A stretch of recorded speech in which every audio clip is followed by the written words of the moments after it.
nakipag-negotiate po siya sa inyo. Nagkaroon po ng mga settlement agreement. Ang tanong ko lang po namin, makikipag-areglo po ba kayo sa nangyayari po na to? Sa bansa natin? Hindi ako tao na nagpapa-areglo. Hindi ako. Yes. Unang-una, nagpapasalamat ako sa inyong lahat sa suporta ninyo sa akin, sa aking opisina, sa aking mga kasama sa Office of the Vice President, kay Yusek Zulaika Lopez, at sa lahat ng mga OVP personnel na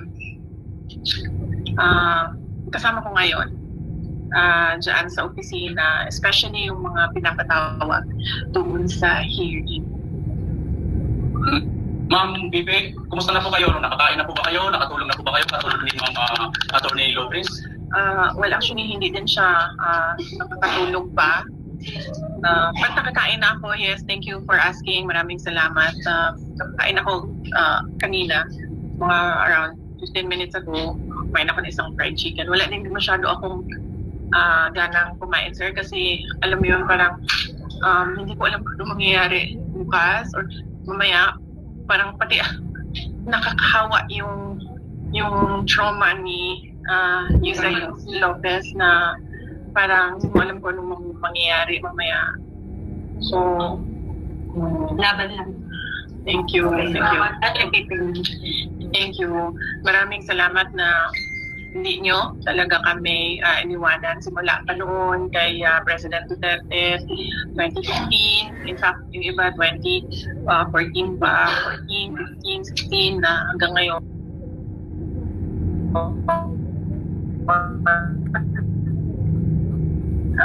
Diyan kayo. Maraming salamat sa inyo. Alam ko marami sa inyo ang siguro sa inyo nanggaling yung nabudol na term, pasensya na kayo. Hindi ko talaga alam na ganito ang mangyayari. Of course, diba, sino bang gusto na ganito ang mangyayari sa bayan natin na hindi natin alam kung saan tayo mapunta. Ang expectation ko talaga was that, well, we start to become a superpower, no? Hindi lang yung Pacific Man of Asia. So,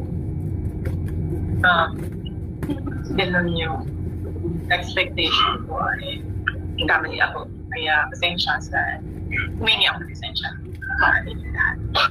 BP question, with this recent incident na in-invite kayo, maayos naman kayong umarap sa Congress, maayos na umarap sa Congress si Attorney Lopez, tapos biglang may ganitong harassment na nangyayari sa kanyang buhay. Will you still allow any personnel from OVP na hindi?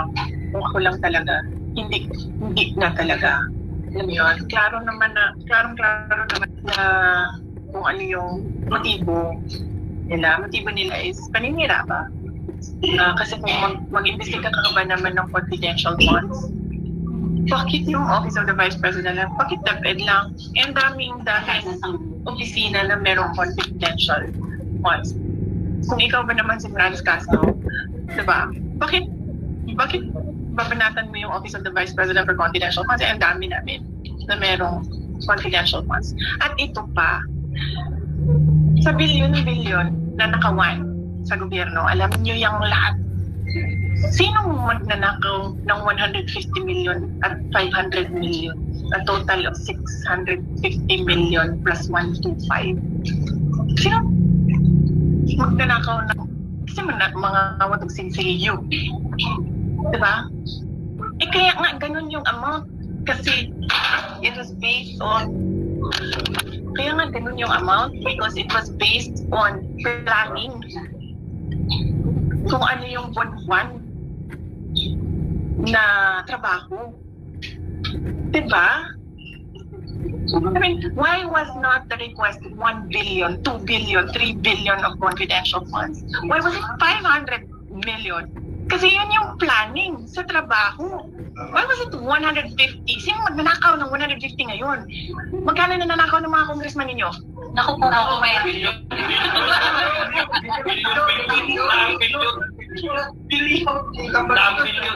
Naku po, ma'am. Sa totoo lang, nagtatrabaho po ako sa gobyerno. Dati, hindi ko na kinaya. Hindi ko na po talaga kinaya yung bad government. Kaya po talaga nag-exit ako. Ganun pa man, no? Personal ko po binibigay. Meron pa po kaming pataan. Kami po biktima na ng droga. Yung mga aling-alik na yan. Ako po si Yuki Santiago, yung tumatayo po ngayon na kauna-una biktima na lumabas for former president na tinatanong kasi nasa biktima ng mga drug users and addict. I was molested before when I was young. So sorry. So ako po tumatayo po ako ngayon para sa inyo. Maraming salamat. Dapat hindi nangyayari yun. Opo. Mas pinapayagan ng dati. Panahon pa, nabanggit ko na nga po sa vlog, panahon pa ho ng tatay ng presidente natin. Naging adik na po yung kapatid ko. Natigil po sila nung panahon po ng President Duterte. Ngayon, nung nawala po si President Duterte, siya na po nagsibalik na naman po yung mga adik. Kaya nakakatakot na po talaga. Nakakatakot. Oo. Sa totoo lang, ma'am, kung maalala nyo, di ba galing akong Hingoo? Oo. Kasi meron kaming OVP Thanksgiving event doon. May lumapit sa akin doon, ma'am, isang nanay. Sinabi niya sa akin, Inday Sara, meron akong complaint. Tapos sabi niya, ang anak ko, addict. Ang anak ko, may kaso. Sinurrender ko ang anak ko thinking na magbabago siya sa loob ng kulungan. Ngayon, ang anak ko nagbebenta sa loob ng kulungan. So, sobrang sama ng loob niya kasi had to give up yung anak niya, ipasok sa kulungan thinking na this will teach the person a lesson, my child a lesson. And then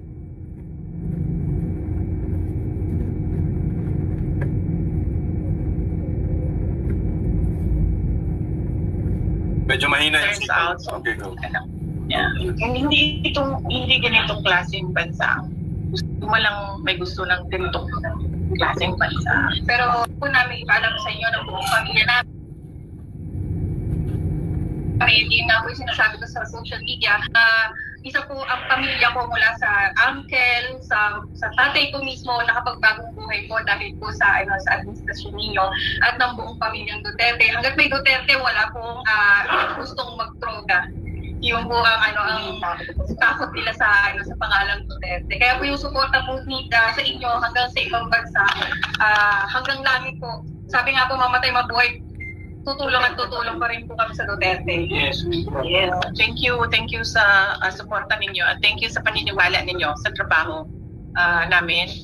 At maraming salamat dahil sa kabila ng sobrang daming black propaganda at paninira, nandyan pa rin kayo.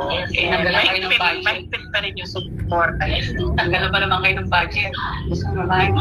Well, yes, nasagot ko naman na yan. Sabi ko na kahit anong budget yan, pagkakasyahin namin yan. Kasi kahit nung mayor ako ng Davao City, kulang naman lagi yung budget. Pinagkakasya lang namin lagi. Nagbabayad pa kami ng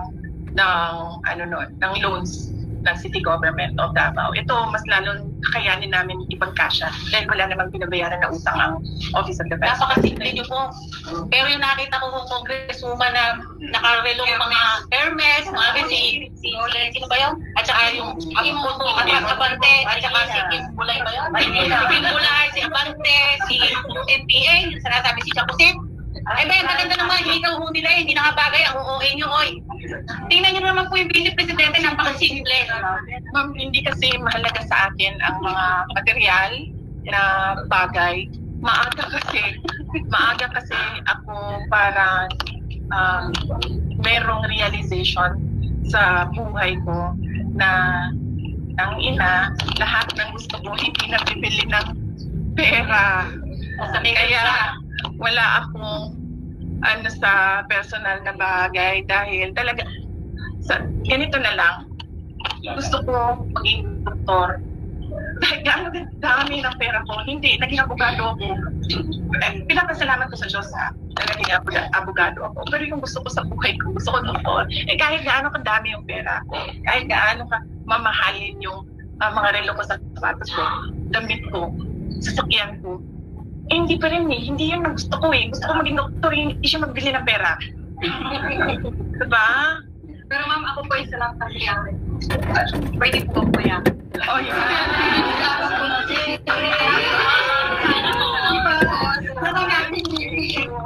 Bibi Sara, bakit po ito ginagawa sa mga Duterte, particular na sa inyong mag-ama? Ano po ba ang inyong nakikitang dahilan? Well, lagi sinasabi sa akin, ito, hindi ito sa akin. Kaya ito, okay lang. Thank you. Galing ito kay dating Speaker and Senate President Manny Villar. Sabi niya sa akin, hindi ka titigilan kasi threat ka sa lahat ng gusto ng magpresidente. Hindi lang kay Martin Romualdez, hindi lang kung sino ba mga nag-iisip dyan na gusto maging Pangulo, sa kanilang lahat. So, kung ikaw yung nauuna, lahat sila, ikaw yung target nila para mapababa ka. Pagkatapos mo, sila na rin yung mag-aaway hanggang merong isang lalabas na maiwan, matirang matibay. Yun yung sabi niya sa akin. Kaya doon din ako may realization na hindi pala talaga ito titigil. Kasi wala pang eleksyon At sa totoo lang, hindi nga natin alam kung may darating pa na eleksyon dahil dyan sa kagustuhang mag-tsa-tsa. Dahil merong isang ambisyoso na hindi naman siya mananalo sa eleksyon. So ang gagawin niya, babaguhin ko na lang ang konstitusyon. Dahil hindi ako mananalo ng popular vote Yan talaga yung plano. Kaya huwag niyo pong pababayaan ang Pilipinas. Kasi sa inyo kami aasa kasi kawawa ang buong Pilipino. Kaya ngayon, kung iiwanan niyo pa kami, sino pa ang tatayong totoo? Wala na. Kasi wala na po tayong pagkakatiwalaan. Kasi siya lang ang nakikita natin lumalaban. Sana naman lahat tayo mga Pilipino, magkaisa na tayo, mag-welcome na tayo, at agsigin na natin yung presidente. Bibi Sara, ganda nga po. Dr. Baninti po, ating convener ng MyZone. Gusto ko lang mong ipaalam sa inyo na masayang-masaya po ako kagabi nung magpura kayo. Kaya paglaban yung bayan ng Pilipino kasi kawawa po talaga kami. Umapupunta na naman kami sa leader na bangat. Oo, pero nandun pa rin ako sa hindi magandang example sa mga bata ang magmura. Kaya hindi nyo talaga ako naririnig magmura. But last night was an exasperation. Hindi naman po masagawa kaya lumabas. Masamang magmura kung pangit ang nagmumura. Maganda ang nagmumura, may karapatan. Magmura. May malalim na dahilan. Kasi nire-representa po ninyo, Bibi Sara, yung sambayan ng Pilipino na disappointed na masyado sa gobyerno. Kaya yung nagmura po kayo, parang kami huli nagmumura talaga. Mundo, talaga magmumura. Bibi Sara, Yes. nakahanda po ba kayong dumanda ngayon sa mga... Madaming hinanda yung mga abogado, pero ako yung, for lack of a proper term, nagpupusifut ba? Atras abante sa pagkaso. Kasi, alam mo yun, parang iniisip ko, baka kung pabayaan namin matapos siya, yun yung sinabi ko kay Attorney Lopez. Sabi ko, i-endure, matatapos din yan. Baka pag pinabayaan namin, matapos na lang siya, makabalik kami sa trabaho namin. But sa ngayon, nagsabi na siya sa akin na gusto na niya talaga mag-resign. Hindi niya daw kaya yung nangyayari sa kanya. Kasi hindi niya daw matanggap na maayos siya na tao, maayos siya magtrabaho.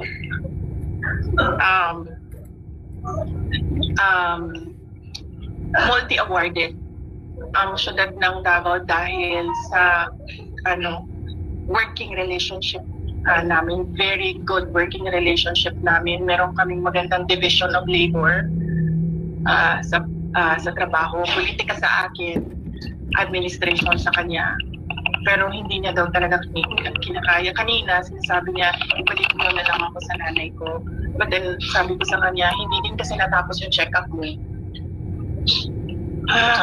So, sabi ng mama mo, tapusin mo yung check-up mo kasi hindi natin alam kung may something is wrong with you. But yun yung sinasabi niya sa akin kanina. Mag-resign na lang, then gusto na lang niya bumalik sa nanay, sa bahay ng nanay niya kasi doon siya nakatira. Follow up lang po. Kasi yung nabalita namin magdedemanda si Pangulong Duterte, Secretary yan. Tuwan-tuwa po kami. Baka gusto nyo rin kami pasayain. Demanda nyo naman yung literato ng Kongreso. Tuwan-tuwa po kami. Christmas gift po sa amin. Gigil na kasi kami na magkaroon ng action. Sabi nga ng Pangulong Duterte, buang daw yun. Nag-aalala din ako actually kay Pangulong Duterte kasi may edad na tapos mahina na yung tuhod kung nakikita nyo na natural sa mga may edad, mahina. Ganun din kayo, ma'am. Hindi pa halata. Kasi ang tagal mo na nakatayo dyan. At dito kayo. Kasi sa mga nangyayari, until 2020 ito po yan. Kami po, bilang mga supporters ng Duterte, especially po sa inyo, sa nakikita po namin, parang ayaw na po namin mag-help pa ng 2020. Alam nyo, kasi hindi talagang araw-araw po ang mga balita kung makikita niyo po, grabe po talaga. Patayan dito, hold up doon. Tsaka ngayon po, Mga kidnapping sa mga nakikita po bata. natin sa Congreso mismo, kung diktin sa kulong sa Bugado. Di ba po, parang iba na po talaga nangyayari sa bansang Pilipinas. Kaya kami po nag-usap na hanggang kailan tayo maghihintay ng mga taong bayan na hihira. Lalo na tayo pinahihirapan ng gobyerno. dapat siguro, no, as people who are in discontent, who are frustrated, who are exasperated tulad ng nangyari sa akin, who are angry, dapat siguro i-demand natin sa pamahalaan kung ano ba yung dapat para sa ating bayan. Kasi sa ngayon, hindi naman natin nakikita. Pero alam natin lahat kung ano yung gusto natin makita, diba? So dapat i-demand natin yon sa pamahalaan na ibigay siya sa bayan, sa taong bayan. So yun yung sa tingin ko dapat natin gawin. Tayo dapat yung nagbabantay. Tayo ang mata, tenga, May question po ako, ma'am. bibig ng Kung sakasakali po, naririnig tayo ng bangag ng presidente, nakipag-negotiate po siya sa inyo, nagkaroon po ng mga settlement agreement. Ang tanong ko lang po namin, makikipag-areglo po ba kayo sa nangyayari po na to sa bansa natin? Hindi ako tao na nagpapa-areglo. Hindi ako. Yes.